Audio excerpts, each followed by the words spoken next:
로마서 1장. 그리스도 예수의 종인 나 바울은 부르심을 받아 사도가 되었습니다. 나는 하나님의 복음을 전하기 위하여 따로 세우심을 받았습니다. 이 복음은 하나님께서 예언자들을 통하여 성경에 미리 약속하신 것으로 그의 아들을 두고 하신 말씀입니다. 이 아들은 육신으로는 다윗의 후손으로 태어나셨으며 성령으로는 죽은 사람들 가운데서 부활하심으로 나타내신 권능으로 하나님의 아들로 확정되신 분이십니다. 그는 곧 우리 주 예수 그리스도이십니다. 우리는 그를 통하여 은혜를 입어 사도의 직분을 받았습니다. 그것은 우리가 그 이름을 전하여 모든 민족이 믿고 순종하게 하려는 것입니다. 여러분도 그들 가운데 들어있어서 예수 그리스도의 부르심을 받은 사람이 되었습니다. 나는 로마에 있는 모든 신도에게 이 편지를 씁니다. 하나님께서 여러분을 사랑하셔서 그의 거룩한 백성으로 부르셨습니다. 하나님 우리 아버지와 주 예수 그리스도께서 내려주시는 은혜와 평화가 여러분에게 있기를 빕니다. 나는 먼저 여러분 모두의 일로 예수 그리스도를 통하여 나의 하나님께 감사를 드립니다.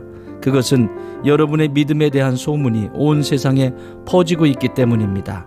하나님은 내가 그 아들의 복음을 전하는 일로 충심으로 섬기는 분이시기에 내 마음속을 알고 계십니다. 나는 기도할 때마다 언제나 여러분을 생각하며 어떻게 해서든지 하나님의 뜻으로 여러분에게로 갈 수 있는 좋은 길이 열리기를 간구하고 있습니다. 내가 여러분을 간절히 보고 싶어 하는 것은 여러분에게 신령한 은사를 좀 나누어 주어 여러분을 굳세게 하려고 하는 것입니다. 이것은 내가 여러분과 함께 지내면서 여러분과 내가 서로의 믿음으로 서로 격려를 받고자 하는 것입니다. 형제자매 여러분, 여러분은 이것을 아시기 바랍니다. 나는 여러분에게 가려고 여러 번 마음을 먹었으나 지금까지 길이 막혀서 뜻을 이루지 못하였습니다. 나는 다른 이방 사람들 가운데서도 열매를 거둔 것과 같이 여러분 가운데서도 그것을 좀 거두려고 했던 것입니다. 나는 그리스 사람에게나 미개한 사람에게나 지혜가 있는 사람에게나 어리석은 사람에게나 다 빚을 진 사람입니다. 그러므로 나의 간절한 소원은 로마에 있는 여러분에게도 복음을 전하는 일입니다. 나는 복음을 부끄러워하지 않습니다. 이 복음은 유대 사람을 비롯하여 그리스 사람에게 이르기까지 모든 믿는 사람을 구원하는 하나님의 능력입니다. 하나님의 의가 복음 속에 나타납니다. 이 일은 오로지 믿음에 근거하여 일어납니다. 이것은 성경에 기록한 바 의인은 믿음으로 살 것이다 한 것과 같습니다. 하나님의 진노가 불의한 행동으로 진리를 가로막는 사람의 온갖 불경건함과 불의함을 겨냥하여 하늘로부터 나타납니다. 하나님을 알만한 일이 사람에게 환히 드러나 있습니다. 하나님께서 그것을 환히 드러내 주셨습니다. 이 세상 창조 때로부터 하나님의 보이지 않는 속성, 곧 그분의 영원하신 능력과 신성은 사람이 그 지으신 만물을 보고서 깨닫게 되어 있습니다. 그러므로 사람들은 핑계를 댈 수가 없습니다. 사람들은 하나님을 알면서도 하나님을 하나님으로 영화롭게 해 드리거나 감사를 드리기는커녕 오히려 생각이 허망해져서 그들의 지각 없는 마음이 어두워졌습니다. 사람들은 스스로 지혜가 있다고 주장하지만 실상은 어리석은 사람이 되었습니다. 그들은 썩지 않는 하나님의 영광을 썩어 없어질 사람이나 새나 네발 짐승이나 기어다니는 동물의 형상으로 바꾸어 놓았습니다. 그러므로 하나님께서는 사람들이 마음의 욕정대로 하도록 더러움에 그대로 내버려 두시니 서로의 몸을 욕되게 하였습니다. 사람들은 하나님의 진리를 거짓으로 바꾸고 창조주 대신에 피조물을 숭배하고 섬겼습니다. 하나님은 영원히 찬송을 받으실 분이십니다. 아멘. 이런 까닭에 하나님께서는 사람들을 부끄러운 정욕에 내버려 두셨습니다. 여자들은 남자와의 바른 관계를 바르지 못한 관계로 바꾸고 또한 남자들도 이와 같이 여자와의 바른 관계를 버리고 서로 욕정에 불탔으며 남자가 남자와 더불어 부끄러운 짓을 하게 되었습니다. 그래서 그들은 그 잘못에 마땅한 대가를 스스로 받았습니다. 사람들이 하나님을 인정하기를 싫어하므로 하나님께서는 사람들을 타락한 마음 자리에 내버려 두셔서 해서는 안 될 일을 하도록 놓아두셨습니다. 사람들은 온갖 불의와 악행과 탐욕과 악의로 가득 차 있으며 시기와 살이와 분쟁과 사기와 저기로 가득 차 있으며 수군거리는 자요, 중상하는 자요, 하나님을 미워하는 자요, 불순한 자요, 오만한 자요, 자랑하는 자요, 악을 꾸미는 모략꾼이요, 부모를 거역하는 자요, 우매한 자요, 신의가 없는 자요, 무정한 자요, 무자비한 자입니다. 그들은 이와 같은 일을 하는 자들은 죽어야 마땅하다는 하나님의 공정한 법도를 알면서도 자기들만 이런 일을 하는 것이 아니라 이런 일을 저지르는 사람을 두둔하기까지 합니다. 2장. 그러므로 남을 심판하는 사람이여, 그대가 누구이든지 죄가 없다고 변명할 수 없습니다. 그들은 남을 심판하는 일로 결국 자기를 정죄하는 셈입니다. 남을 심판하는 그대도 똑같은 일을 하고 있기 때문입니다. 하나님의 심판이 이런 일을 하는 사람들에게 공정하게 내린다는 것을 우리는 압니다. 이런 일을 하는 사람들을 심판하면서 스스로 그런 일을 하는 사람이요, 그대는 하나님의 심판을 피할 수 있을 줄로 생각합니까? 아니면 하나님께서 인자하심을 베푸셔서 그대를 인도하여 회개하게 하신다는 것을 알지 못하고 오히려 하나님의 풍성하신 인자하심과 너그러우심과 오래 참으심을 업신여기는 것입니까? 그대는 완고하여 회개할 마음이 없으니 하나님의 공정한 심판이 나타날 진노의 날에 자기가 받을 진노를 스스로 쌓아 올리고 있는 것입니다. 하나님께서는 각 사람에게 그가 한 대로 갚아주실 것입니다. 참으면서 선한 일을 하여 영광과 존귀와 불멸의 것을 구하는 사람에게는 영원한 생명을 주시고, 이기심에 사로잡혀서 진리를 거스르고 불의를 따르는 사람에게는 진노와 분노를 쏟으실 것입니다. 악한 일을 하는 모든 사람에게는 먼저 유대 사람을 비롯하여 그리스 사람에게 이르기까지 환난과 고통을 주실 것이요, 선한 일을 하는 모든 사람에게는 먼저 유대 사람을 비롯하여 그리스 사람에게 이르기까지 영광과 존귀와 평강을 내리실 것입니다. 하나님께서는 사람을 차별함이 없이 대하시기 때문입니다. 율법을 모르고 범죄한 사람은 율법과 상관없이 망할 것이요, 율법을 알고 범죄한 사람은 율법을 따라 심판을 받을 것입니다. 하나님 앞에서는 율법을 듣는 사람이 의로운 사람이 아닙니다. 오직 율법을 실천하는 사람이라야 의롭게 될 것이기 때문입니다. 율법을 가지지 않은 이방 사람이 사람의 본성을 따라 율법이 명하는 바를 행하면 그들은 율법을 가지고 있지 않아도 자기 자신이 자기에게 율법입니다. 그런 사람은 율법이 요구하는 일이 자기 마음에 적혀 있음을 드러내 보입니다. 그들의 양심도 이 사실을 증언합니다. 그들의 생각들이 서로 고발하기도 하고 변호하기도 합니다. 이런 일은 내가 전하는 복음대로 하나님께서 그리스도를 내세우셔서 사람들이 감추고 있는 비밀들을 심판하실 그날에 드러날 것입니다. 그런데 그대가 유대 사람이라고 자처한다고 합시다. 그래서 그대는 율법을 의지하며 하나님을 자랑하며 율법의 가르침을 받아서 하나님의 뜻을 알고 가장 선한 일을 분간할 줄 알며 눈먼 사람의 길잡이요 어둠 속에 있는 사람이 빛이라고 생각하며 지식과 진리가 율법에 구체화된 모습으로 들어있다고 하면서 스스로 어리석은 사람의 스승이요 어린아이의 교사로 확신한다고 합시다. 그렇다면 그대는 남은 가르치면서도 왜 자기 자신은 가르치지 않습니까? 도둑질을 하지 말라고 설교하면서도 왜 도둑질을 합니까? 간음을 하지 말라고 하면서도 왜 간음을 합니까? 우상을 미워하면서도 왜 신전의 물건을 훔칩니까? 율법을 자랑하면서도 왜 율법을 어겨서 하나님을 욕되게 합니까? 성경에 기록된 바 너희 때문에 하나님의 이름이 이방 사람들 가운데서 모독을 받는다 한 것과 같습니다. 율법을 지키면 할례를 받은 것이 유익하지만 율법을 어기면 그대가 받은 할례는 할례를 받지 않은 것으로 되어 버립니다. 그러므로 할례를 받지 않은 사람이 율법의 규정을 지키면 그 사람은 할례를 받지 않았더라도 할례를 받은 것으로 여겨질 것이 아니겠습니까? 그리고 본래 할례를 받지 않았더라도 율법을 온전히 지키는 사람이 율법의 조문을 가지고 있고 할례를 받았으면서도 율법을 범하는 사람인 그대를 정죄할 것입니다. 겉모양으로 유대 사람이라고 해서 유대 사람이 아니요, 겉모양으로 살갗에 할례를 받았다고 해서 할례가 아닙니다. 오히려 속사람으로 유대 사람인 이가 유대 사람이며 율법의 조문을 따라서 받는 할례가 아니라 성령으로 마음에 받는 할례가 참 할례입니다. 이런 사람은 사람에게서가 아니라 하나님에게서 칭찬을 받습니다. 3장. 그러면 유대 사람의 특권은 무엇이며 할례의 이로움은 무엇입니까? 모든 면에서 많이 있습니다. 첫째는 그들이 하나님의 말씀을 맡았다는 것입니다. 그런데 그들 가운데서 얼마가 신실하지 못했다고 해서 무슨 일이라도 일어납니까?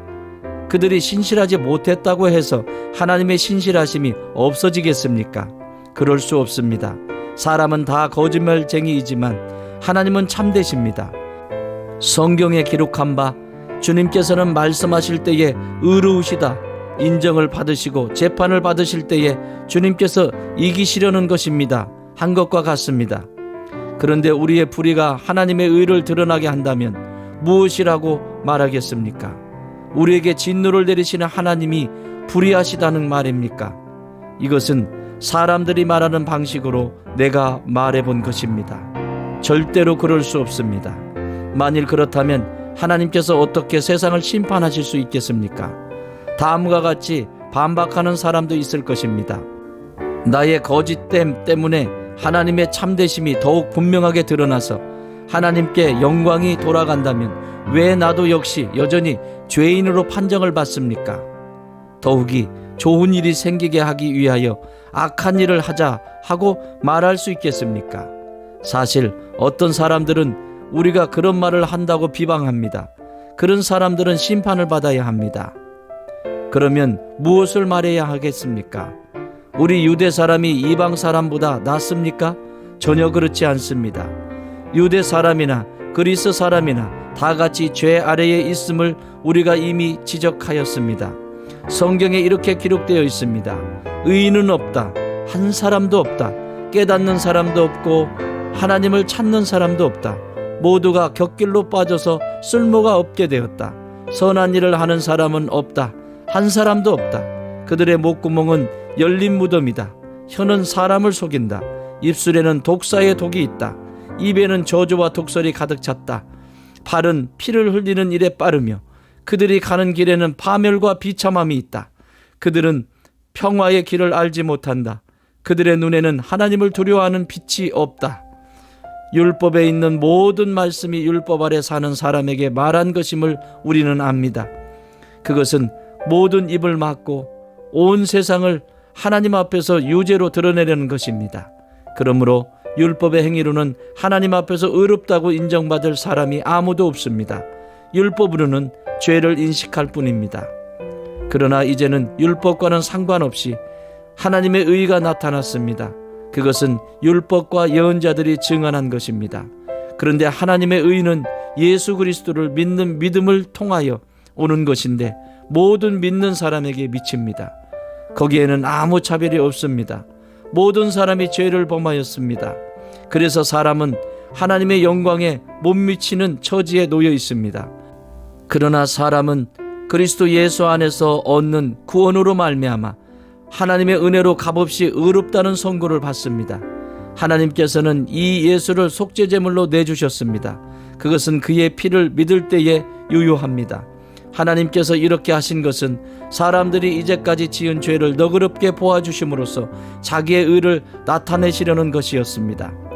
하나님께서 오래 참으시다가 지금 이때에 자기의 의로우심을 나타내신 것은 하나님은 의로우신 분이시라는 것과 예수를 믿는 사람은 누구나 의롭다고 하신다는 것을 보여주시는 것입니다. 그렇다면 사람이 자랑할 것이 어디에 있습니까? 전혀 없습니다. 무슨 법으로 의롭게 됩니까? 행위의 법으로 됩니까? 아닙니다. 믿음의 법으로 됩니다. 사람이 율법의 행위와는 상관없이 믿음으로 의롭다고 인정을 받는다고 우리는 생각합니다. 하나님은 유대 사람만의 하나님이십니까? 이방 사람의 하나님도 되시지 않습니까? 그렇습니다. 이방 사람의 하나님도 되십니다. 참으로 하나님은 오직 한 분뿐이십니다. 그러므로 하나님께서는 할례를 받은 사람도 믿음을 보시고 의롭다고 하시고 할례를 받지 않은 사람도 믿음을 보시고 의롭다고 하십니다. 그러면 믿음으로 말미암아 우리가 율법을 폐합니까? 그럴 수 없습니다. 도리어 율법을 굳게 세웁니다. 4장. 그러면 육신상으로 우리의 조상인 아브라함이 무엇을 얻었다고 우리가 말할 수 있겠습니까? 아브라함이 행위로 의롭게 되었더라면 그에게는 자랑할 것이 있었을 것입니다. 그러나 하나님 앞에서는 자랑할 것이 없습니다. 성경이 무엇이라고 말합니까? 아브라함이 하나님을 믿으니 하나님께서 그를 의롭다고 여기셨다 하였습니다. 일을 하는 사람에게는 품삯을 은혜로 주는 것으로 치지 않고 당연한 보수로 주는 것으로 생각합니다. 그러나 경건하지 못한 사람을 의롭다고 하시는 분을 믿는 사람은 비록 아무 공로가 없어도 그의 믿음이 의롭다고 인정을 받습니다. 그래서 행한 것이 없어도 하나님께서 의롭다고 여겨주시는 사람이 받을 복을 다윗도 다음과 같이 말하였습니다. 하나님께서 잘못을 용서해 주시고 죄를 덮어주신 사람은 복이 있다. 주님께서 죄 없다고 인정해 주실 사람은 복이 있다. 그러면 이러한 복은 할례를 받은 사람에게만 내리는 것입니까? 그렇지 않으면 할례를 받지 않은 사람에게도 내리는 것입니까? 우리는 앞에서 말하기를 하나님께서 아브라함의 믿음을 의로 여기셨다 하였습니다. 그러면 어떻게 아브라함이 그러한 인정을 받았습니까? 그가 할례를 받은 후에 그렇게 되었습니까? 그렇지 않으면 할례를 받기 전에 그렇게 되었습니까? 그것은 할례를 받은 후에 된 일이 아니라 할례를 받기 전에 된 일입니다. 아브라함이 할례라는 표를 받았는데 그것은 그가 할례를 받지 않은 상태에서 이미 얻은 믿음의 의를 확증하는 것이었습니다. 그래서 그는 할례를 받지 않고도 믿는 모든 사람의 조상이 되었으니 이것은 할례를 받지 않은 사람도 의롭다는 인정을 받게 하려는 것이었습니다. 또 그는 할례를 받은 사람의 조상이 되기도 하였습니다. 다시 말하면 할례만을 받은 것이 아니라 또한 우리 조상 아브라함이 할례를 받지 않은 상태에서 걸어간 믿음의 발자취를 따라가는 사람들의 조상이 되었습니다. 아브라함이나 그 자손에게 주신 하나님의 약속, 곧 그들이 세상을 물려받은 상속자가 되리라는 것은 율법으로 말미암은 것이 아니라 믿음의 의로 말미암은 것입니다. 율법을 의지하는 사람들이 상속자가 된다면 믿음은 무의미한 것이 되고 약속은 헛된 것이 됩니다. 율법은 진노를 불러옵니다. 율법이 없는 곳에는 범법도 없습니다. 이런 까닭에 이 약속은 믿음에 근거한 것입니다. 그것은 하나님께서 아브라함에게 이 약속을 은혜로 주셔서 이것을 그의 모든 후손에게도 곧 율법으로 사는 사람들에게만이 아니라 아브라함이 지닌 믿음으로 사는 사람들에게도 보장하시려는 것입니다. 아브라함은 우리 모두의 조상입니다. 이것은 성경에 기록된 대로 내가 너를 많은 민족의 조상으로 세웠다 함과 같습니다. 이 약속은 그가 믿은 하나님, 다시 말하면 죽은 사람들을 살리시며 없는 것을 불러내어 있는 것이 되게 하시는 하나님께서 보장하신 것입니다. 아브라함은 희망이 사라진 때에도 바라면서 믿었으므로 너의 자손이 이와 같이 많아질 것이다 하신 말씀대로 많은 민족의 조상이 되었습니다. 그는 나이가 100세가 되어서 자기 몸이 이미 죽은 것이나 다름없고 또한 사라의 태도 죽은 것이나 다름없는 줄 알면서도 그는 믿음이 약해지지 않았습니다. 그는 하나님의 약속을 믿고 의심하지 않았습니다. 오히려 그는 믿음이 굳세어져서 하나님께 영광을 돌렸습니다.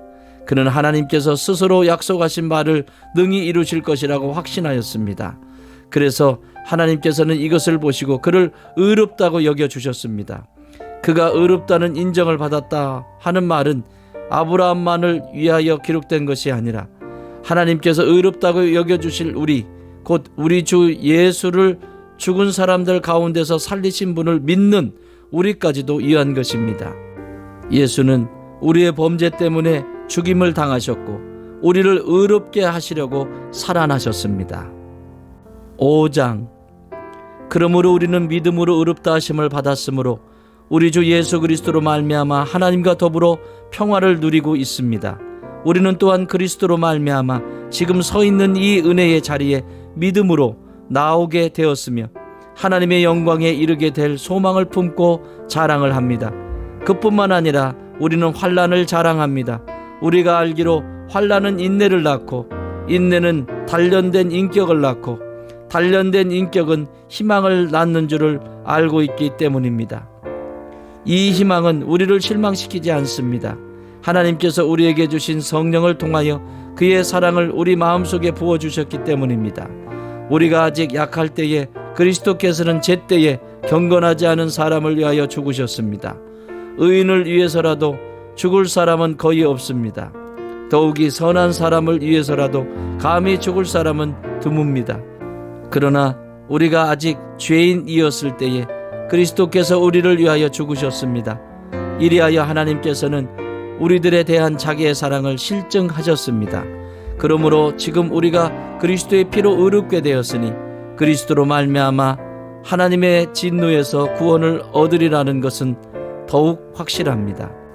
우리가 하나님의 원수일 때에도 하나님의 아들의 죽으심으로 말미암아 하나님과 화해하게 되었다면 화해한 우리가 하나님의 생명으로 구원을 얻으리라는 것은 더욱더 확실한 일입니다. 그뿐만 아니라 우리는 또한 우리 주 예수 그리스도로 말미암아 하나님을 자랑합니다. 우리는 지금 그로 말미암아 하나님과 화해를 하게 된 것입니다. 그러므로 한 사람으로 말미암아 죄가 세상에 들어왔고 또 그 죄로 말미암아 죽음이 들어온 것과 같이 모든 사람이 죄를 지었기 때문에 죽음이 모든 사람에게 이르게 되었습니다. 율법이 있기 전에도 죄가 세상에 있었으나 율법이 없을 때에는 죄가 죄로 여겨지지 않았습니다. 그러나 아담 시대로부터 모세 시대에 이르기까지는 아담의 범죄와 같은 죄를 짓지 않은 사람들까지도 죽음의 지배를 받았습니다. 아담은 장차 오실 분의 모형이었습니다. 그러나 하나님께서 은혜를 베푸실 때에 생긴 일은 아담 한 사람이 범죄했을 때에 생긴 일과 같지 않습니다. 한 사람의 범죄로 많은 사람이 죽었으나 하나님의 은혜와 예수 그리스도 한 사람의 은혜로 말미암은 선물은 많은 사람에게 더욱더 넘쳐나게 되었습니다. 또한 하나님께서 주시는 선물은 한 사람의 범죄의 결과와 같지 않습니다. 한 범죄에서는 심판이 뒤따라와서 유죄 판결이 내려졌습니다마는 많은 범죄에서는 은혜가 뒤따라와서 무죄 선언이 내려졌습니다. 아담 한 사람의 범죄 때문에 그 한 사람으로 말미암아 죽음이 왕노로 타게 되었다면 넘치는 은혜와 의의 선물을 받는 사람들은 예수 그리스도 한 분으로 말미암아 생명 안에서 왕노로 타게 되리라는 것은 더욱더 확실합니다. 그러니 한 사람의 범죄 행위 때문에 모든 사람이 유죄 판결을 받았는데 이제는 한 사람의 의로운 행위 때문에 모든 사람이 의롭다는 인정을 받아서 생명을 얻게 되었습니다. 한 사람이 순종하지 않음으로 말미암아 많은 사람이 죄인으로 판정을 받았는데 이제는 한 사람이 순종함으로 말미암아 많은 사람이 의인으로 판정을 받을 것입니다. 율법은 범죄를 증가시키려고 끼어들어온 것입니다. 그러나 죄가 많은 곳에 은혜가 더욱 넘치게 되었습니다. 그것은 죄가 죽음으로 사람을 지배한 것과 같이 은혜가 의를 통하여 사람을 지배하여 우리 주 예수 그리스도로 말미암아 얻는 영원한 생명에 이르게 하려는 것입니다. 6장. 그러면 우리가 무엇이라고 말을 해야 하겠습니까? 은혜를 더하게 하려고 여전히 죄 가운데 머물러 있어야 하겠습니까? 그럴 수 없습니다. 우리는 죄에는 죽은 사람인데 어떻게 죄 가운데서 그대로 살 수 있겠습니까? 세례를 받아 그리스도 예수와 하나가 된 우리는 모두 세례를 받을 때에 그와 함께 죽었다는 것을 여러분은 알지 못합니까? 그러므로 우리는 세례를 통하여 그의 죽으심과 연합함으로써 그와 함께 묻혔던 것입니다. 그것은 그리스도께서 아버지의 영광으로 말미암아 죽은 사람들 가운데서 살아나신 것과 같이 우리도 또한 새 생명 안에서 살아가기 위함입니다. 우리가 그의 죽으심과 같은 죽음을 죽어서 그와 연합하는 사람이 되었으면 우리는 부활에 있어서도 또한 그와 연합하는 사람이 될 것입니다. 우리의 옛사람이 그리스도와 함께 십자가에 달려 죽은 것은 죄의 몸을 멸하여서 우리가 다시는 죄의 노예가 되지 않게 하려는 것임을 우리는 압니다. 죽은 사람은 이미 죄의 세력에서 해방되었습니다. 우리가 그리스도와 함께 죽었으면 그와 함께 우리도 또한 살아날 것임을 믿습니다. 우리가 알기로 그리스도께서는 죽은 사람들 가운데서 살아나셔서 다시는 죽지 않으시며 다시는 죽음이 그를 지배하지 못합니다. 그리스도께서 죽으신 죽음은 죄에 대해서 단번에 죽으신 것이요, 그분이 사시는 삶은 하나님을 위하여 사시는 것입니다. 이와 같이 여러분도 죄에 대해서는 죽은 사람이요 하나님을 위해서는 그리스도 예수 안에서 살고 있는 사람이라는 것을 알아야 합니다. 그러므로 여러분은 죄가 여러분의 죽은 몸을 지배하지 못하게 해서 여러분이 몸의 정욕에 굴복하는 일이 없도록 하십시오. 그러므로 여러분은 여러분의 지체를 죄에 내맡겨서 불의의 연장이 되게 하지 마십시오. 오히려 여러분은 죽은 사람들 가운데서 살아난 사람답게 여러분을 하나님께 바치고 여러분의 지체를 의의 연장으로 하나님께 바치십시오. 여러분은 율법 아래 있지 않고 은혜 아래 있으므로 죄가 여러분을 다스릴 수 없을 것입니다. 그러면 어떻게 해야 하겠습니까? 우리가 율법 아래 있지 않고 은혜 아래에 있다고 해서 마음 놓고 죄를 짓자는 말입니까? 그럴 수 없습니다. 여러분이 아무에게나 자기를 종으로 내맡겨서 복종하게 하면 여러분은 여러분이 복종하는 그 사람의 종이 되는 것임을 알지 못합니까? 여러분은 죄의 종이 되어 죽음에 이르거나 아니면 순종의 종이 되어 의에 이르거나 하는 것입니다. 그러나 하나님께 감사하는 것은 여러분이 전에는 죄의 종이었으나 이제 여러분은 전에 받은 교훈의 본의 마음으로부터 순종함으로써 죄에서 해방을 받아서 의의 종이 된 것입니다. 여러분의 이해력이 미약함으로 내가 사람의 방법으로 말하겠습니다. 여러분이 전에는 자기 지체를 더러움과 불법의 종으로 내맡겨서 불법에 빠져 있었지만 이제는 여러분의 지체를 의의 종으로 바쳐서 거룩함에 이르도록 하십시오. 여러분이 죄의 종일 때에는 의에 얽매이지 않았습니다. 여러분은 그때에 무슨 열매를 거두었습니까? 이제 와서 여러분이 그러한 생활을 부끄러워하지만은 그러한 생활의 마지막은 죽음입니다. 이제 여러분은 죄에서 해방을 받고 하나님의 종이 되어서 거룩함에 이르는 삶의 열매를 맺고 있습니다. 그 마지막은 영원한 생명입니다. 죄의 싹은 죽음이요 하나님의 선물은 우리 주 예수 그리스도 안에서 누리는 영원한 생명입니다. 7장. 형제자매 여러분, 나는 율법을 아는 사람들에게 말을 합니다. 율법은 사람이 살아있는 동안에만 그 사람을 지배한다는 것을 알지 못합니까? 결혼한 여자는 그 남편이 살아있는 동안에는 법으로 남편에게 매여 있으나 남편이 죽으면 남편의 법에서 풀려납니다. 그러므로 남편이 살아있는 동안에 그 여자가 다른 남자에게로 가면 그 여자는 가늠한 여자라는 말을 듣게 됩니다. 그러나 남편이 죽으면 그 법에서 해방되는 것이므로 다른 남자에게로 갈지라도 가늠한 여자가 되지 않습니다. 나의 형제자매 여러분, 그러므로 여러분도 그리스도의 몸으로 말미암아 율법에 대해서는 죽임을 당했습니다. 그래서 여러분은 다른 분, 곧 죽은 사람들 가운데서 살아나신 그분에게 속하게 되었습니다. 그것은 우리가 하나님을 위하여 열매를 맺게 하기 위함입니다. 이전에 우리가 육신을 따라 살 때에는 율법으로 말미암아 일어나는 죄의 욕정이 우리 몸의 지체 안에서 작용해서 죽음에 이르는 열매를 맺었습니다. 그러나 지금은 우리를 올감했던 것에 대하여 죽어서 율법에서 풀려났습니다. 그래서 우리는 문자에 얽매인 낡은 정신으로 하나님을 섬기지 않고 성령이 주시는 새 정신으로 하나님을 섬깁니다. 그러면 우리가 무엇이라고 말을 하겠습니까? 율법이 죄입니까? 그럴 수 없습니다. 그러나 율법에 비추어 보지 않았다면 나는 죄가 무엇인지 알지 못하였을 것입니다. 율법에 탐내지 말아라 하지 않았다면 나는 탐심이 무엇인지를 알지 못하였을 것입니다. 그러나 죄는 이 계명을 통하여 틈을 타서 내 속에서 온갖 탐욕을 일으켰습니다. 율법이 없으면 죄는 죽은 것입니다. 전에는 율법이 없어서 내가 살아 있었는데 계명이 들어오니까 죄는 살아나고 나는 죽었습니다. 그래서 나를 생명으로 인도해야 할 그 계명이 도리어 나를 죽음으로 인도한다는 것이 드러났습니다. 죄가 그 계명을 통하여 틈을 타서 나를 속이고 또 그 계명으로 나를 죽였습니다. 그러므로 율법은 거룩하며 계명도 거룩하고 의롭고 선한 것입니다. 그러니 그 선한 것이 나에게 죽음을 안겨주었다는 말입니까?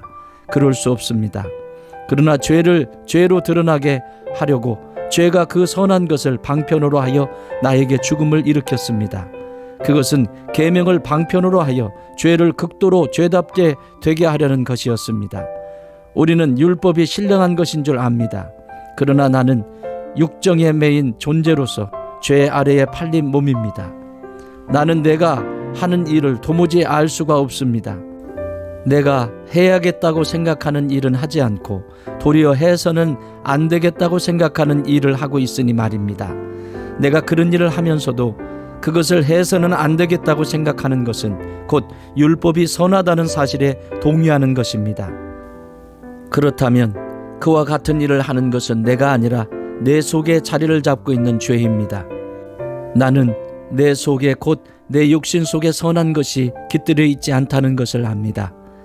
나는 선을 행하려는 의지는 있으나 그것을 실행하지는 않으니 말입니다.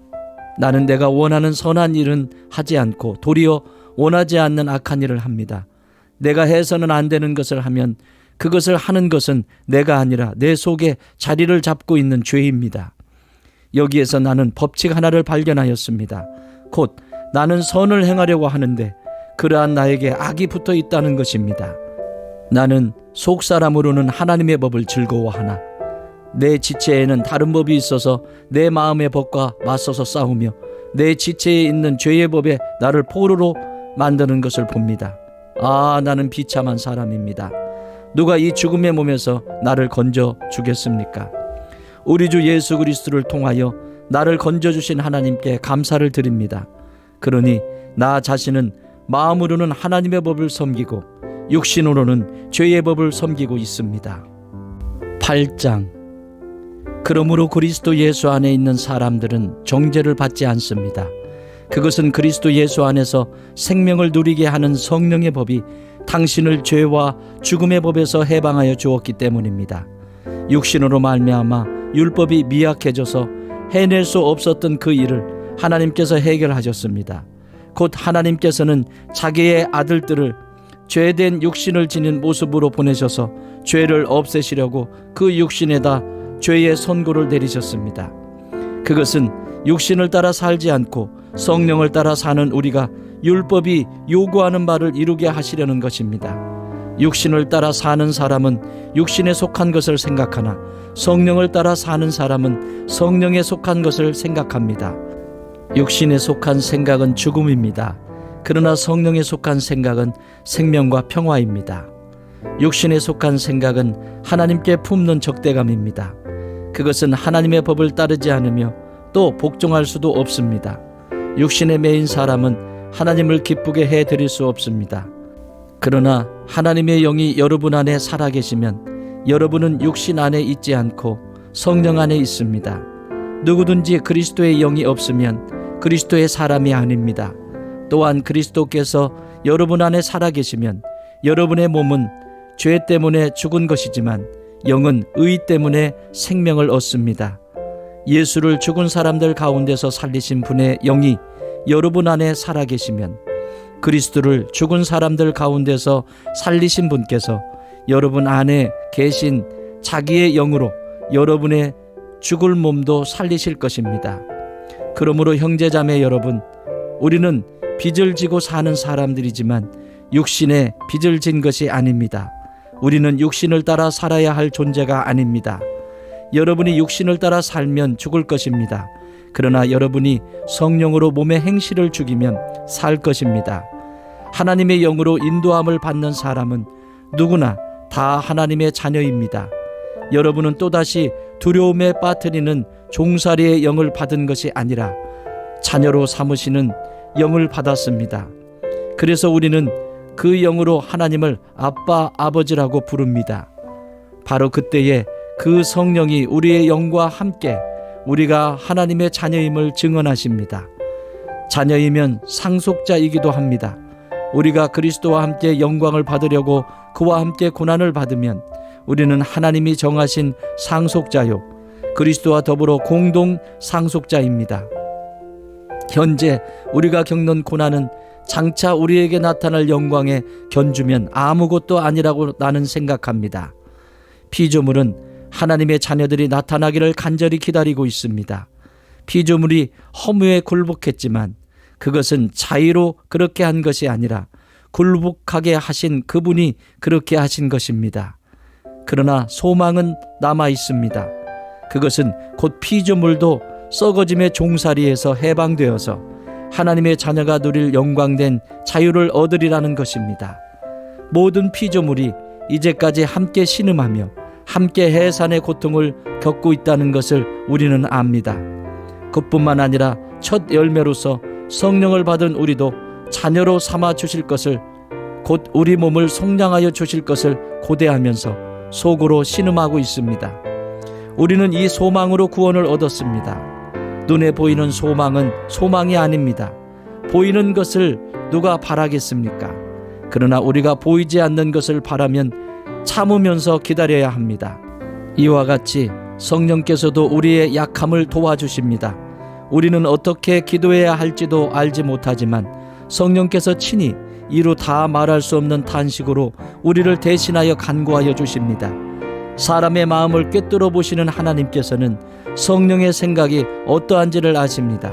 성령께서 하나님의 뜻을 따라 성도를 대신하여 간구하시기 때문입니다. 하나님을 사랑하는 사람들, 곧 하나님의 뜻대로 부르심을 받은 사람들에게는 모든 일이 서로 협력해서 선을 이룬다는 것을 우리는 압니다. 하나님께서는 미리 하신 사람들을 택하셔서 자기의 아들의 형상과 같은 모습이 되도록 미리 정하셨으니 이것은 그 아들이 많은 형제 가운데서 맏아들이 되게 하시려는 것입니다.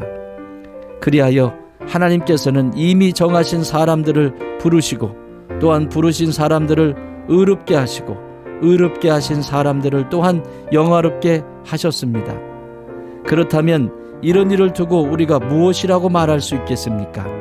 하나님이 우리 편이시면 누가 우리를 대적하겠습니까? 자기 아들을 아끼지 않으시고 우리 모두를 위하여 내주신 분이 어찌 그 아들과 함께 모든 것을 우리에게 선물로 거저주지 않으시겠습니까?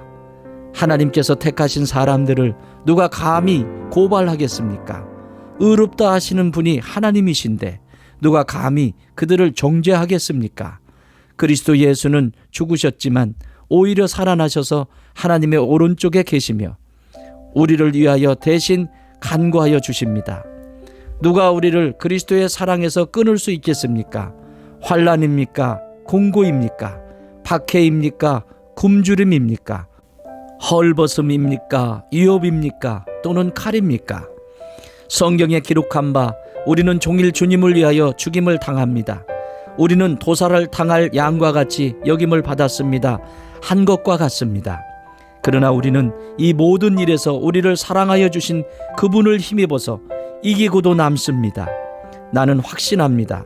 죽음도 삶도 천사들도 권세자들도 현재일도 장래일도 능력도 높음도 기쁨도 그 밖에 어떤 피조물도 우리를 우리 주 예수 그리스도 안에 있는 하나님의 사랑에서 끊을 수 없습니다. 9장. 나는 그리스도 안에서 참말을 하고 거짓말을 하지 않습니다. 내 양심이 성령을 힘입어서 이것을 증언하여 줍니다.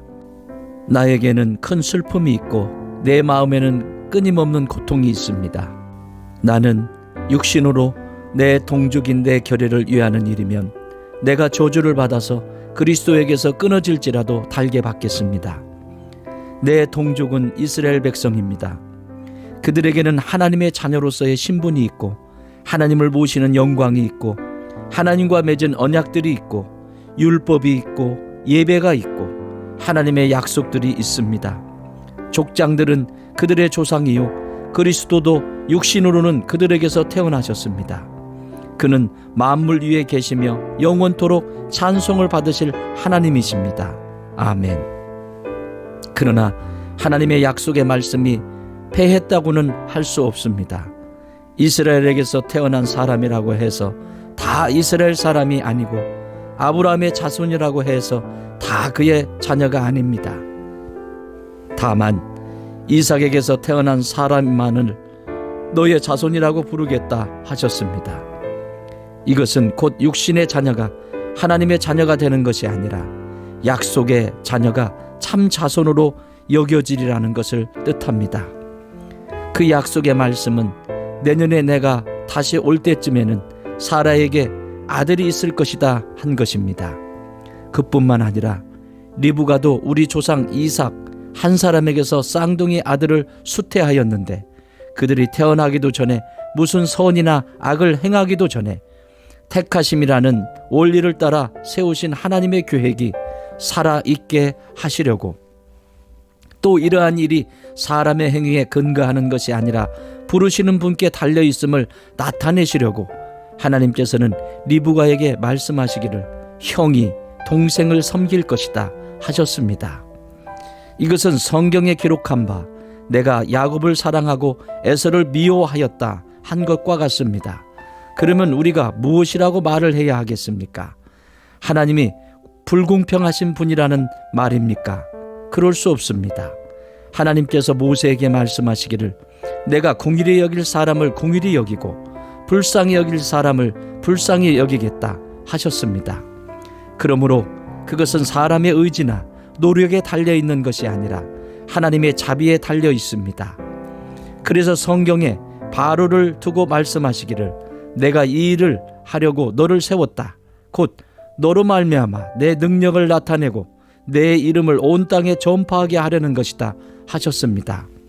그러므로 하나님께서는 긍휼히 여기시고자 하는 사람을 긍휼히 여기시고 완악하게 하시고자 하는 사람을 완악하게 하십니다. 그러면 그들은 내게 이렇게 말할 것입니다.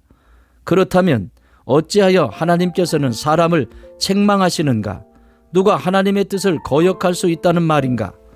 오 사람아, 그대가 무엇이기에 하나님께 감히 말대답을 합니까? 만들어진 것이 만드신 분에게 어찌하여 나를 이렇게 만들었습니까? 하고 말할 수 있습니까? 토기장이에게 흙 한 덩이를 둘로 나누어서 하나는 귀한 데 쓸 그릇을 만들고 하나는 전한 데 쓸 그릇을 만들 권리가 없겠습니까? 하나님께서 하신 일도 마찬가지입니다. 하나님께서 진노하심을 보이시고 권능을 알리시기를 원하시면서도 멸망받게 되어 있는 진노의 대상들에 대하여 꾸준히 참으시면서 너그럽게 대해 주시고 영광을 받도록 예비하신 자비의 대상들에 대하여 자기의 풍성하신 영광을 알리시고자 하셨더라도 어떻다는 말입니까? 하나님께서는 우리를 부르시되 유대 사람 가운데서만이 아니라 이방 사람 가운데서도 부르셨습니다. 그것은 하나님이 호세아의 글 속에서 하신 말씀과 같습니다. 나는 내 백성이 아닌 사람을 내 백성이라고 하겠다. 내가 사랑하지 않던 백성을 사랑하는 백성이라고 하겠다. 너희는 내 백성이 아니다 하고 말씀하신 그곳에서 그들은 살아계신 하나님의 자녀라고 일컬음을 받을 것이다. 그리고 또 이사야는 이스라엘을 두고 이렇게 외쳤습니다. 이스라엘 자손의 수가 바다의 모래와 같이 많을지라도 남은 사람들만이 구원을 얻을 것이다. 주님께서는 그 말씀하신 것을 온전히 그리고 조속히 온 땅에서 이루실 것이다.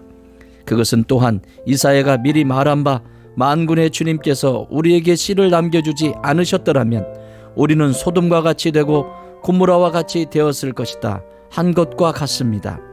그러면 우리가 무엇이라고 말해야 하겠습니까? 의를 추구하지 않은 이방 사람들이 의를 얻었습니다. 그것은 믿음에서 난 의입니다. 그런데 이스라엘은 의의 율법을 추구하였지만 그 율법에 이르지 못하였습니다. 어찌하여 그렇게 되었습니까? 그들은 믿음에 근거하여 의에 이르려고 한 것이 아니라 행위에 근거하여 의에 이르려고 했기 때문입니다. 그들은 걸림돌에 걸려 넘어진 것입니다. 그것은 성경에 기록한 바와 같습니다. 보아라, 내가 시온에 부딪히는 돌과 걸려 넘어지게 하는 바위를 둔다. 그러나 그를 믿는 사람은 부끄러움을 당하지 않을 것이다. 10장. 형제자매 여러분, 내 마음의 간절한 소원과 내 동족을 위하여 하나님께 드리는 내 기도의 내용은 그들이 구원을 얻는 일입니다. 나는 증언합니다. 그들은 하나님을 섬기는 데 열성이 있습니다. 그러나 그 열성은 올바른 지식에서 생긴 것이 아닙니다. 그들은 하나님의 의를 알지 못하고 자기 자신들의 의를 세우려고 힘을 씀으로써 하나님의 의에는 복종하지 않게 되었습니다. 그러므로 그리스도는 율법의 끝마침이 되셔서 모든 믿는 사람에게 의가 되어 주셨습니다. 모세는 율법에 근거한 의를 두고 기록하기를 율법을 행한 사람은 그것으로 살 것이다 하였습니다. 그러나 믿음에 근거한 의를 두고는 이렇게 말합니다. 너는 마음속으로 누가 하늘에 올라갈 것이냐 하고 말하지 말아라. 그것은 그리스도를 끌어내리는 것입니다. 또 누가 지옥에 내려갈 것이냐 하고 말하지도 말아라. 그것은 그리스도를 죽은 사람들 가운데서 끌어올리는 것입니다. 그러면 그것은 무엇을 뜻합니까? 하나님의 말씀은 내게 가까이 있다, 내 입에 있고 내 마음에 있다 하는 말씀이 있습니다. 이것은 우리가 전파하는 믿음의 말씀입니다. 당신이 만일 예수는 주님이라고 입으로 고백하고 하나님께서 그를 죽은 사람들 가운데서 살리신 것을 마음으로 믿으면 구원을 얻을 것입니다.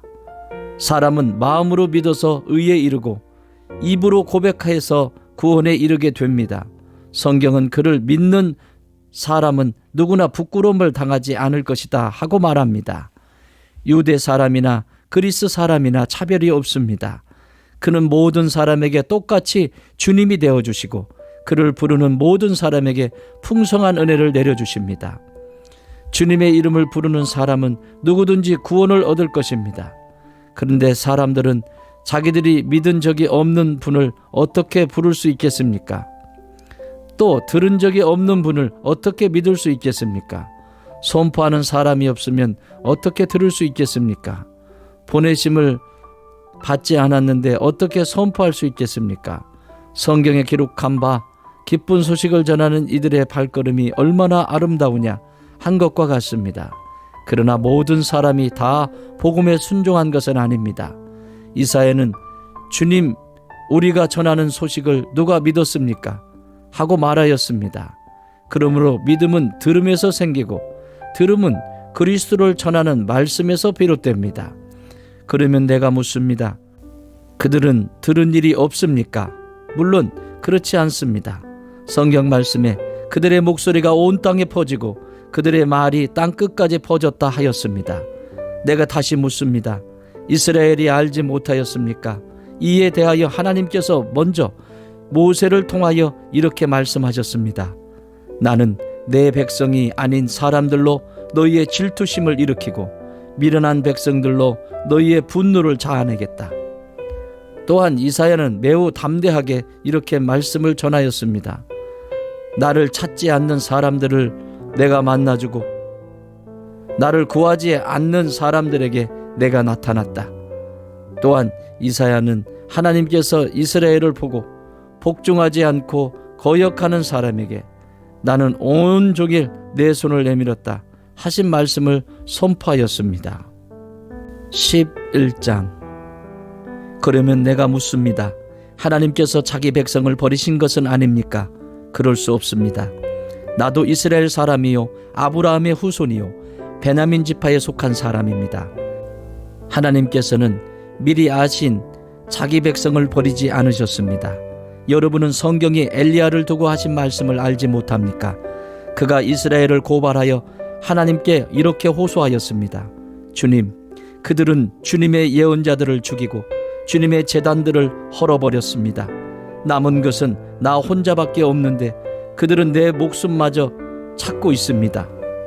그런데 하나님께서는 그에게 어떻게 대답하셨습니까?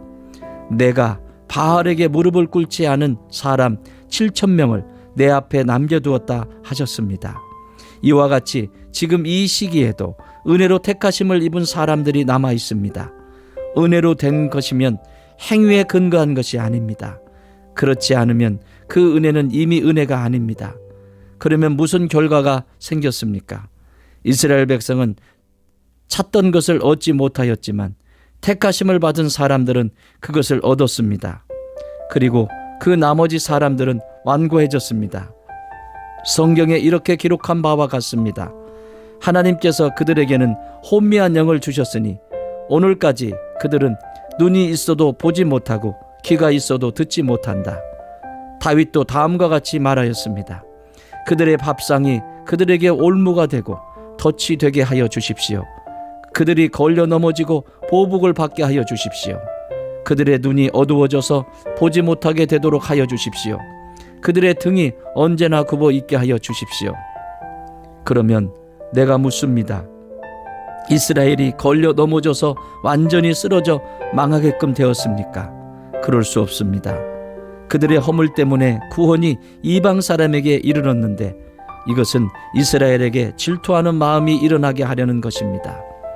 이스라엘의 허물이 세상의 부유함이 되고 이스라엘의 실패가 이방 사람의 부유함이 되었다면 이스라엘 전체가 바로 설 때에는 그 복이 얼마나 더 엄청나겠습니까? 이제 나는 이방 사람인 여러분에게 말합니다. 내가 이방 사람에게 보내심을 받은 사도이니만큼 나는 내 직분을 영광스럽게 생각합니다. 나는 아무쪼록 내 동족에게 질투심을 일으켜서 그 가운데서 몇 사람만이라도 구원하고 싶습니다. 하나님께서 그들을 버리심이 세상과의 화해를 이루는 것이라면 그들을 받아들이심은 죽은 사람들 가운데서 살아나는 삶을 주심이 아니고 무엇이겠습니까?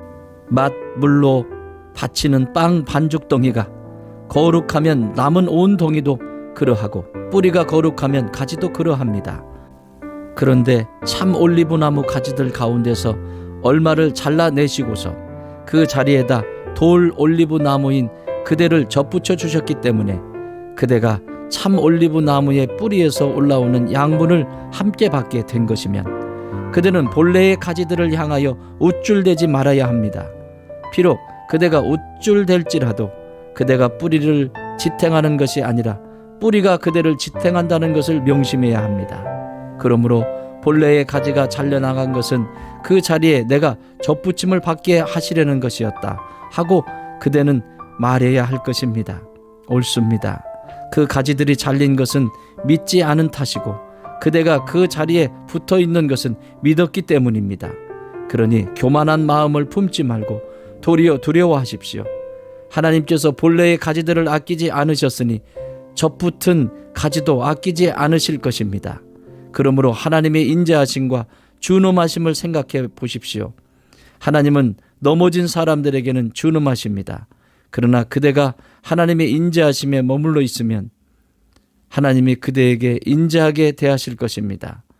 그렇지 않으면 그대도 잘릴 것입니다.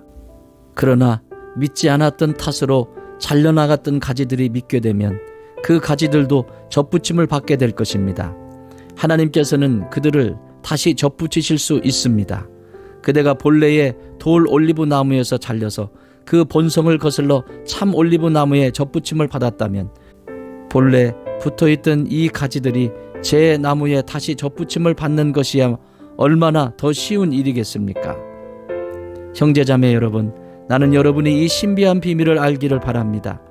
그것은 여러분이 스스로 현명하다고 생각하는 일이 없게 하려는 것입니다. 그 비밀은 이러합니다. 이방 사람의 수가 다 찰 때까지 이스라엘 사람들 가운데서 일부가 완고해진 대로 있으리라는 것과 온 이스라엘이 구원을 받게 되리라는 것입니다. 그것은 성경에 이렇게 기록되어 있는 바와 같습니다.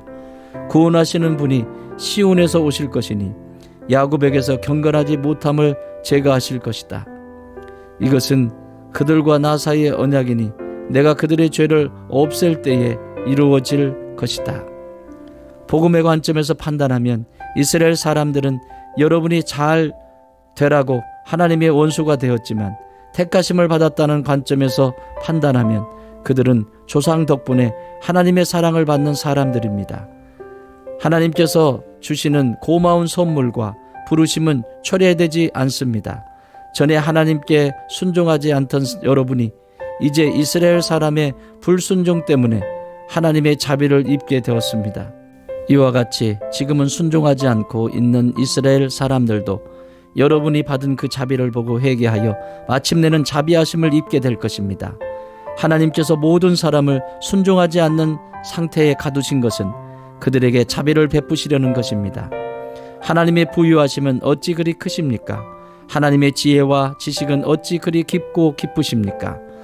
그 어느 누가 하나님의 판단을 헤아려 알 수 있으며 그 어느 누가 하나님의 길을 더듬어 찾아낼 수 있겠습니까? 누가 주님의 마음을 알았으며 누가 주님의 조언자가 되었습니까? 누가 먼저 무엇을 들었기에 주님의 답례를 바라겠습니까? 만물이 그에게서 나고 그로 말미암아 있고 그를 위하여 있습니다. 그에게 영광이 세세에 있기를 빕니다. 아멘. 12장. 형제자매 여러분, 그러므로 나는 하나님의 자비하심을 힘입어 여러분에게 권합니다. 여러분의 몸을 하나님께서 기뻐하실 거룩한 산 제물로 드리십시오. 이것이 여러분이 드릴 합당한 예배입니다. 여러분은 이 시대의 풍조를 본받지 말고 마음을 새롭게 함으로 변화를 받아서 하나님의 선하시고 기뻐하시고 완전하신 뜻이 무엇인지를 분별하도록 하십시오. 나는 내가 받은 은혜를 힘입어서 여러분 각 사람에게 말합니다. 여러분은 스스로 마땅히 생각해야 하는 것 이상으로 생각하지 말고 하나님께서 각 사람에게 나누어 주신 믿음의 분량대로 분수에 맞게 생각하십시오. 한 몸에 많은 지체가 있으나 그 지체들이 다 같은 일을 하는 것이 아닙니다. 이와 같이 우리도 여럿이지만 그리스도 안에서 한 몸을 이루고 있으며 각 사람은 서로 지체입니다. 하나님께서 우리에게 주신 은혜를 따라 우리는 저마다 다른 신령한 선물을 가지고 있습니다. 가령 그것이 예언이면 믿음의 정도에 맞게 예언할 것이요, 섬기는 일이면 섬기는 일에 힘써야 합니다. 또 가르치는 사람이면 가르치는 일에, 권면하는 사람이면 권면하는 일에 힘쓸 것이요, 나누어주는 사람은 순수한 마음으로, 지도하는 사람은 열성으로, 자선을 베푸는 사람은 기쁜 마음으로 해야 합니다. 사랑에는 거짓이 없어야 합니다. 악한 것을 미워하고 선한 것을 굳게 잡으십시오. 형제의 사랑으로 서로 다정하게 대하며 존경하기를 서로 먼저 하십시오. 열심을 내어서 부지런히 일하며 성령으로 뜨거워진 마음을 가지고 주님을 섬기십시오. 소망을 품고 즐거워하며 환난을 당할 때에 참으며 기도를 꾸준히 하십시오. 성도들이 쓸 것을 공급하고 손님 대접하기를 힘쓰십시오. 여러분을 박해하는 사람들을 축복하십시오. 축복을 하고 저주를 하지 마십시오. 기뻐하는 사람들과 함께 기뻐하고 우는 사람들과 함께 우십시오. 서로 한 마음이 되고 교만한 마음을 품지 말고 비천한 사람들과 함께 사귀고 스스로 지혜가 있는 채 하지 마십시오. 아무에게도 악을 악으로 갚지 말고 모든 사람이 선하다고 생각하는 일을 하려고 애쓰십시오. 여러분 쪽에서 할 수 있는 대로 모든 사람과 더불어 화평하게 지내십시오. 사랑하는 여러분, 여러분은 스스로 원수를 갚지 말고 그 일은 하나님의 진노하심에 맡기십시오. 성경에도 기록하기를 원수 갚는 것은 내가 할 일이니 내가 갚겠다고 주님께서 말씀하신다 하였습니다. 내 원수가 줄이거든 먹을 것을 주고 그가 목말라 하거든 마실 것을 주어라. 그렇게 하는 것은 네가 그의 머리 위에다가 숯불을 쌓는 셈이 될 것이다 하였습니다. 악에게 지지 말고 손으로 악을 이기십시오. 13장. 사람은 누구나 위에 있는 권세에 복종해야 합니다. 모든 권세는 하나님께로부터 온 것이며 이미 있는 권세들도 하나님께서 세워주신 것입니다.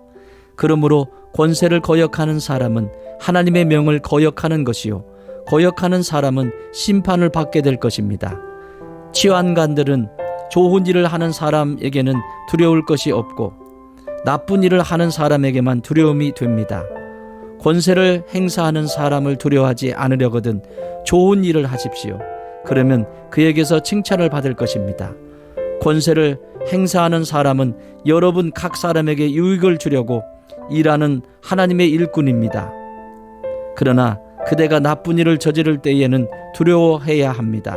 그는 공연히 칼을 차고 있는 것이 아닙니다.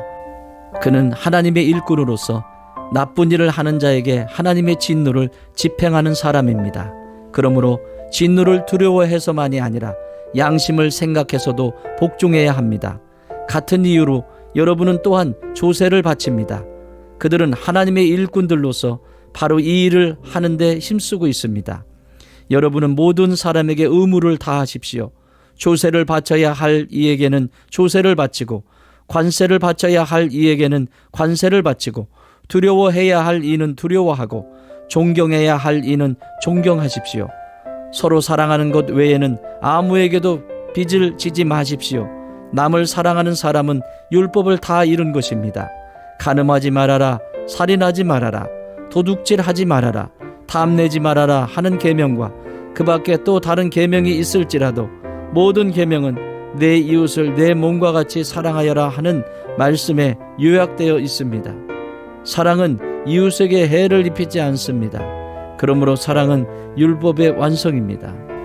여러분은 지금이 어느 때인지 압니다. 잠에서 깨어나야 할 때가 벌써 되었습니다. 지금은 우리의 구원이 우리가 처음 믿을 때보다 더 가까워졌습니다. 밤이 깊고 낮이 가까이 왔습니다.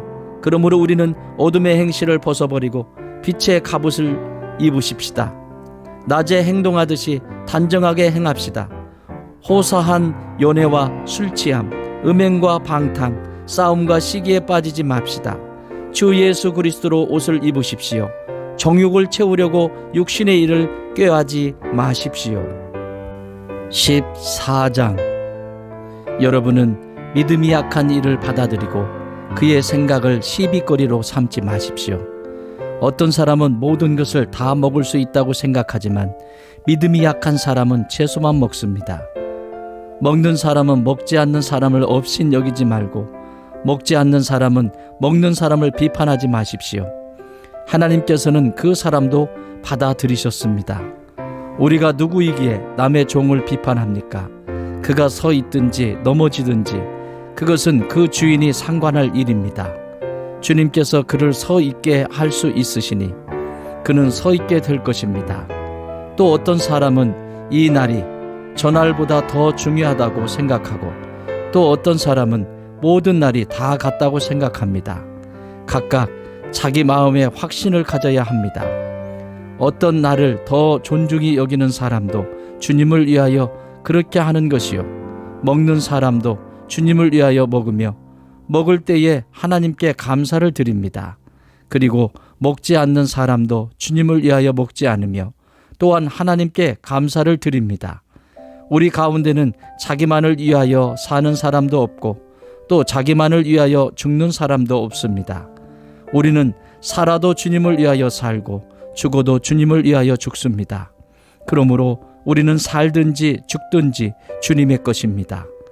그리스도께서 죽으셨다가 살아나신 것은 죽은 사람에게도 산 사람에게도 다 주님이 되시려는 것이었습니다. 그런데 어찌하여 그대는 형제나 자매를 비판합니까? 어찌하여 그대는 형제나 자매를 업신 여깁니까? 우리는 모두 다 하나님의 심판대 앞에 서게 될 것입니다. 성경에는 이렇게 기록되어 있습니다. 주님께서 말씀을 하신다. 내가 살아 있으니 모든 무릎이 내 앞에 꿇을 것이요 모든 입이 나 하나님을 찬양할 것이다. 그러므로 우리는 각각 자기 일을 하나님께 사실대로 아뢰어야 할 것입니다. 그러므로 이제부터는 서로 남을 심판하지 마십시다. 형제자매 앞에 장애물이나 걸림돌을 놓지 않겠다고 결심하십시오. 내가 주 예수 안에서 알고 또 확신하는 것은 이것입니다. 무엇이든지 그 자체로 부정한 것은 없고 다만 부정하다고 여기는 그 사람에게는 부정한 것입니다.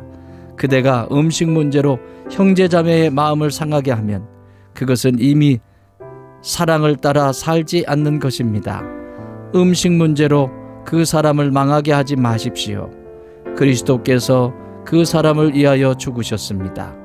그러므로 여러분이 좋다고 여기는 일이 도리어 비방거리가 되지 않도록 하십시오. 하나님의 나라는 먹는 일과 마시는 일이 아니라 성령 안에서 누리는 의와 평화와 기쁨입니다. 그리스도를 이렇게 섬기는 사람은 하나님을 기쁘게 해드리고 사람에게도 인정을 받습니다. 그러므로 우리는 서로 화평을 도모하는 일과 서로 덕을 세우는 일에 힘을 씁시다. 하나님이 이룩해 놓으신 것을 음식 때문에 망치는 일이 없도록 하십시오. 모든 것이 다 깨끗합니다. 그러나 어떤 것은 먹음으로써 남을 넘어지게 하면 그러한 사람에게는 그것이 해롭습니다. 고기를 먹는다든가 술을 마신다든가 그 밖에 무엇이든지 형제나 자매를 걸려 넘어지게 하는 일은 하지 않는 것이 좋습니다. 그대가 지니고 있는 신념을 하나님 앞에서 스스로 간직하십시오. 자기가 옳다고 생각하는 일을 하면서 자기를 정죄하지 않는 사람은 복이 있습니다. 의심을 하면서 먹는 사람은 이미 단죄를 받은 것입니다. 그것은 믿음에 근거해서 한 것이 아니기 때문입니다. 믿음에 근거하지 않는 것은 다 죄입니다. 15장 믿음이 강한 우리는 믿음이 약한 사람들의 약점을 돌봐 주어야 합니다. 우리는 자기에게 좋을 대로만 해서는 안 됩니다. 우리는 저마다 자기 이웃의 마음에 들게 행동하면서 유익을 주고 덕을 세워야 합니다. 그리스도께서도 자기에게 좋을 대로만 하지 않으셨습니다. 성경에 기록하기를 주님을 비방하는 자들의 비방이 내게 떨어졌다 한 것과 같습니다. 무엇이든지 전에 기록한 것은 우리에게 교훈을 주려고 한 것이며 성경이 주는 인내와 위로로서 우리로 하여금 소망을 가지게 하려고 한 것입니다. 인내심과 위로를 주시는 하나님께서 여러분이 그리스도 예수를 본받아 같은 생각을 품게 하시고 한 마음과 한 입으로 하나님 곧 우리 주 예수 그리스도의 아버지께 영광을 돌리게 해 주시기를 빕니다. 그러므로 그리스도께서 하나님의 영광을 드러내시려고 여러분을 받아들이신 것과 같이 여러분도 서로 받아들이십시오. 내가 말하는 것은 이러합니다. 그리스도께서는 하나님의 진실하심을 드러내시려고 할례를 받은 사람의 종이 되셨으니 그것은 하나님께서 조상에게 주신 약속들을 확증하시고 이방 사람들도 긍휼히 여기심을 받아서 하나님께 영광을 돌리게 하시려고 한 것입니다. 기록된 바 그러므로 내가 이방 사람들 가운데서 주님께 찬양을 드리며 주님의 이름을 찬미합니다 한 것과 같습니다. 또 이방 사람들아 주님의 백성과 함께 즐거워하여라 하였으며 또 모든 이방 사람들은 주님을 찬양하여라 모든 백성들아 주님을 찬양하여라 하였습니다. 그리고 이사야가 말하기를 이새의 뿌리에서 싹이 나서 이방 사람을 다스릴 이가 일어날 것이니 이방 사람은 그에게 소망을 둘 것이다 하였습니다. 소망을 주시는 하나님께서 믿음에서 오는 모든 기쁨과 평화를 여러분에게 충만하게 주셔서 성령의 능력으로 소망이 여러분에게 차고 넘치기를 바랍니다. 나의 형제자매 여러분, 나는 여러분 마음에 선함이 가득하고 온갖 지식이 넘쳐서 서로 권면할 능력이 있음을 확신합니다. 그러나 내가 몇 가지 점에 대해서 매우 담대하게 쓴 것은 하나님께서 내게 주신 은혜를 힘입어서 여러분의 기억을 새롭게 하려고 한 것입니다. 하나님께서 이 은혜를 내게 주신 것은 나로 하여금 이방 사람에게 보내심을 받은 그리스도 예수의 일꾼이 되게 하여 하나님의 복음을 전하는 제사장의 직무를 수행하게 하시려는 것입니다. 그리하여 이방 사람들로 하여금 성령으로 거룩하게 되게 하여 하나님께서 기쁨으로 받으실 제물이 되게 하시려는 것입니다. 그러므로 나는 하나님을 섬기는 일을 그리스도 예수 안에서 자랑스럽게 생각합니다. 그리스도께서 이방 사람들을 복종하게 하시려고 나를 시켜서 이루어 놓으신 것 밖에는 아무것도 감히 말하지 않겠습니다. 그 일은 말과 행동으로 표징과 이적의 능력으로 성령의 권능으로 이루어졌습니다. 그래서 나는 예루살렘에서 일루리곤에 이르기까지 두루 다니면서 그리스도의 복음을 남김없이 전파하였습니다. 나는 이와 같이 그리스도의 이름이 알려진 곳 말고 알려지지 않은 곳에서 복음을 전하는 것을 명예로 삼았습니다. 나는 남이 닦아놓은 터 위에다가 집을 짓지 않으려 하였습니다. 성경에 이렇게 기록한 바 그의 일을 알지 못하던 사람들이 보게 될 것이요 듣지 못하던 사람들이 깨닫게 될 것이다 한 것과 같습니다. 그래서 내가 여러분에게로 가려고 하였으나 여러 번 길이 막혔습니다. 그러나 이제는 이 지역에서 내가 일해야 할 곳이 더 없습니다. 여러 해 전부터 여러분에게로 가기를 바라고 있었으므로 내가 스페인으로 갈 때에 지나가는 길에 여러분을 만나보고 잠시 동안만이라도 여러분과 먼저 기쁨을 나누려고 합니다. 그 다음에 여러분의 후원을 얻어 그곳으로 가게 되기를 바랍니다. 그러나 지금 나는 성도들을 돕는 일로 예루살렘에 갑니다. 마게도니아와 아가야 사람들이 기쁜 마음으로 예루살렘에 사는 성도들 가운데 가난한 사람들에게 보낼 구제금을 마련하였기 때문입니다. 그들은 기쁜 마음으로 그렇게 하였습니다. 그들은 정말로 예루살렘 성도들에게 빚을 진 사람들입니다. 이방 사람들은 그들에게서 신령한 복을 나누어 받았으니 육신의 생활에 필요한 것으로 그들에게 봉사할 의무가 있습니다. 그러므로 나는 이 일을 마치고 그들에게 이 열매를 확실하게 전해준 뒤에 여러분에게 들렀다가 스페인으로 가겠습니다. 내가 여러분에게 갈 때에 그리스도의 충만한 복을 가지고 갈 것으로 압니다. 형제자매 여러분, 내가 우리 주 예수 그리스도를 힘입어서 그리고 성령의 사랑을 힘입어서 여러분에게 부탁합니다. 나도 기도합니다만 여러분도 나를 위하여 하나님께 열심으로 기도해 주십시오. 내가 유대에 있는 믿지 않는 자들에게서 화를 당하지 않도록, 그리고 또 내가 예루살렘으로 가져가는 구제금이 그곳 성도들에게 기쁘게 받아들여지도록 기도해 주십시오. 그래서 내가 하나님의 뜻을 따라 기쁨을 안고 여러분에게로 가서 여러분과 함께 즐겁게 쉴 수 있게 되도록 기도해 주십시오. 평화를 주시는 하나님께서 여러분 모두와 함께 하시기를 빕니다. 아멘. 16장. 갱그레아 교회의 일꾼이요 우리의 자매인 베베를 여러분에게 추천합니다. 여러분은 성도의 합당한 예절로 주님 안에서 그를 영접하고 그가 여러분에게 어떤 도움을 원하든지 도와주시기 바랍니다. 그는 많은 사람을 도와주었고 나도 그에게 신세를 많이 졌습니다. 그리스도 예수 안에서 나의 동역자인 브리스가와 아굴라에게 문안하여 주십시오. 그들은 생명의 위험을 무릅쓰고 내 목숨을 구해준 사람들입니다. 나뿐만 아니라 이방 사람의 모든 교회도 그들에게 감사하고 있습니다. 그리고 그들의 집에서 모이는 교회에도 문안하여 주십시오. 나의 사랑하는 에베네도에게 문안하여 주십시오. 그는 아시아에서 그리스도를 믿은 첫 열매입니다. 여러분을 위하여 수고를 많이 한 마리아에게 문안하여 주십시오. 나의 친척이며 한때 나와 함께 갇혔던 안드로니고와 유니아에게 문안하여 주십시오.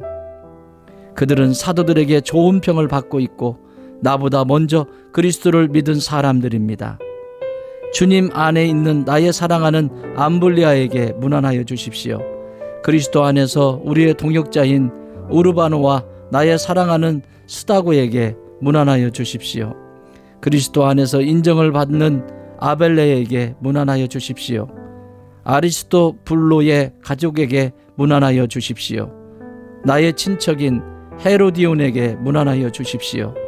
주님 안에 있는 나기수의 가족에게 문안하여 주십시오. 주님 안에서 수고한 두르베나와 두르부사에게 문안하여 주십시오. 주님 안에서 수고를 많이 한 사랑하는 보시에게 문안하여 주십시오. 주님 안에서 택하심을 받은 루포와 그의 어머니에게 문안하여 주십시오. 그의 어머니는 곧 내 어머니이기도 합니다.